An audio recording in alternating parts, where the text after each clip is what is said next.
Hey, good morning. It's Monday, February 24th, and welcome back to some more thoughts, everyday thoughts. Really happy so many of you are tuning in and watching. So it's Monday, it's another week. Did you perhaps think this morning, have questions? What does God have for me this week?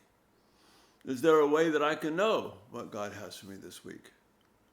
Well, of course, we can't know for certain, but God is a God who cares. God is a God who makes plans. And when God gives us particular things to do that are for our benefit and His glory, it's a wise thing for us to do them. So, for example, yesterday at church, you heard a sermon that if it's in a Bible-believing church and the pastor is a man who seeks after God's heart, then you heard a sermon that is put together by the Holy Spirit, even through all the weaknesses and mess ups and foibles that the pastor may or may not have had. He may have been the best sermon ever delivered, or it may have been a quote unquote ordinary sermon. But it was still a sermon that God planned because God chooses to work through His Word for our good. We know that God works together all things together for our good, so let's make that practical. We know that in Ephesians we hear that God has prepared good works for us to do each day, and He's prepared those things in advance. So He prepared the sermon yesterday or something in the worship service to be exactly what you need for this week to prepare you for the week. That's not a stretch. That's the way God operates. In our church, we heard a sermon about suffering when things are difficult. And from 1 Peter, our pastor, Bill Slattery, preached from the idea that the biblical truth that trials that bring suffering point us to God, and that God will be faithful in those trials. And that the momentary sadness is best seen in the context of a good, loving providence of God. So that gives us hope. And this whole section in 1 Peter is about hope. So it's not random to think that what was ever at your church yesterday was something that God determined for you that you would need. I know I need that encouragement.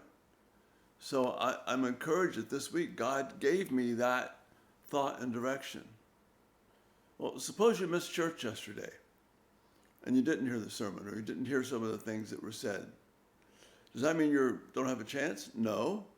What it means is that you can find out from someone what was preached. You can get a hold of a bulletin. You could even call someone who was there and ask him, what was the pastor's sermon about? What were the thoughts that were expressed?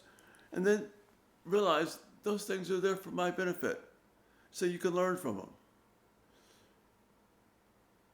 The Holy Spirit works in these ways. We make a mistake in our time of thinking that the Holy Spirit primarily works through worship experience, or that we can best see Him when we are worshiping. But what that means is we're restricting the Holy Spirit to come to me when I feel like I want to worship, or when I'm going to put myself in a worship mode.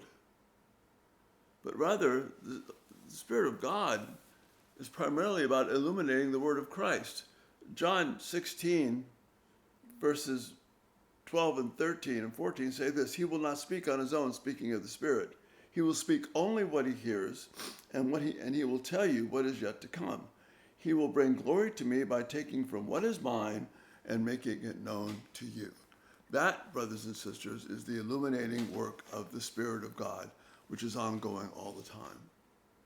So take advantage yesterday of the Spirit's unique work in the history of divine providence to bring things together so that you would hear what you need to prepare you for this week or for the weeks ahead. I don't know if I'll need something this week to deal with someone dealing with sadness, or me dealing with sadness or trial and suffering, but I know someone who will. And I know I will need that, and I can be encouraged. So when you worry, don't worry. When you think about what's got going on this week, think about the sermon yesterday. Maybe he's given you a heads up. Just something cool to think about on this Monday as you start this new week. Really great to have you all here with me on these everyday thoughts. Hit the subscribe button.